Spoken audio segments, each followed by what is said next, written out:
This video is going to give a short description on how to play bends. Bending strings on guitar is mostly used in playing leads and solos. Sometimes it's used in rhythm, but not very often.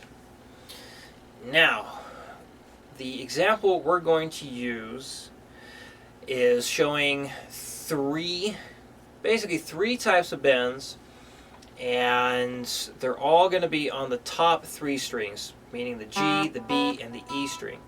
Now, just a good rule of thumb while you bend is I always use, as much as I can, 3 fingers. Sometimes you'll only be able to bend with 2.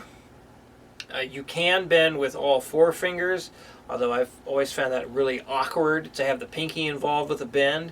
I find there's much more control and freedom when you're playing if you bend with your ring finger as the leader.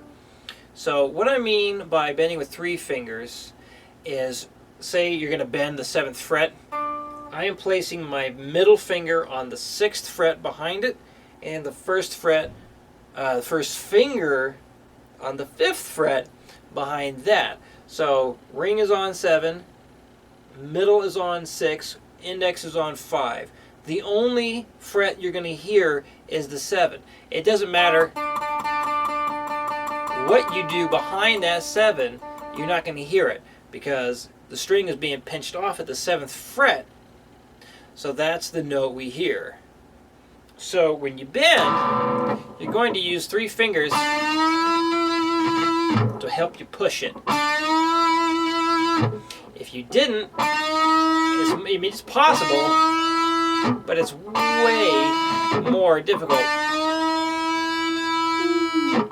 So that's why you want to use 3 fingers when you bend. It helps make it way easier.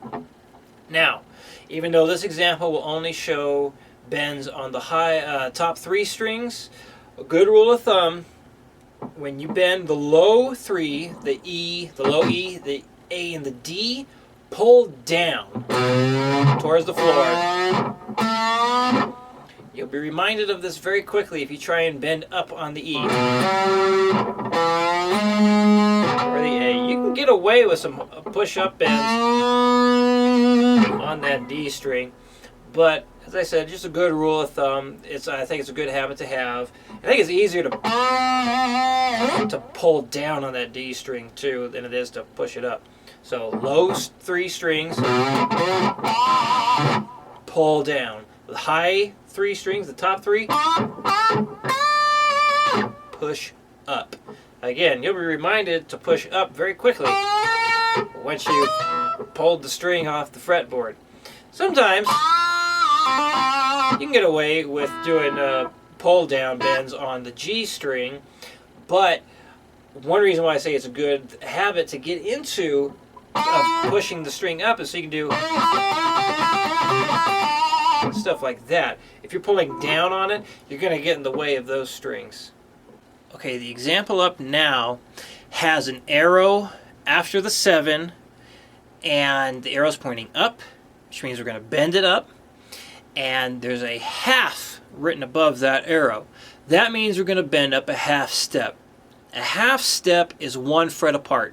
So a half step above 7 is 8. That 8th fret is the note we're going to bend the 7 up to.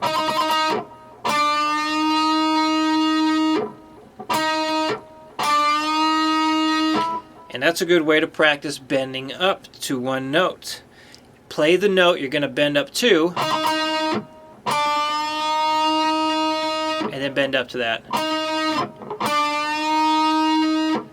Second part of the example, we're going to bend the 8th fret on the B string up a full step. Some tab will have a 1 written above the arrow, or whole written above the arrow. Full, whole, and 1 all mean the same thing. It's a whole step, and that means 2 frets higher. Or you could be lower. In this case, it's going to be higher, basically 2 frets apart. So we're going to bend the 8 up to the 10. Basically, it's going to sound like the 10th fret.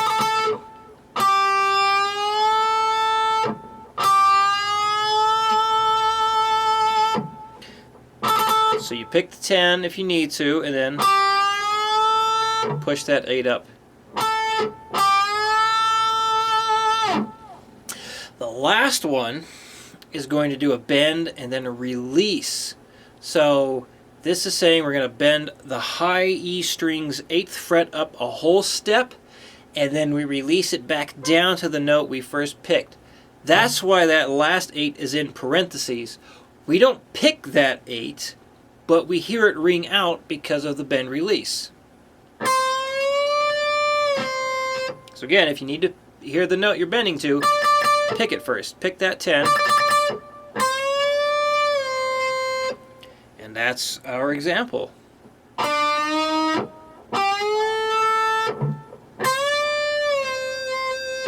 No, this example was not very musical, and it was not intended to be. It's just a very quick explanation of how to bend strings. There are so many different ways of bending and doing all kinds of bend riffs and bend licks and whatnot that it would take several videos to cover that, and I will definitely be putting those out as I get to them. So if you are working on bends, I invite you to do what we did.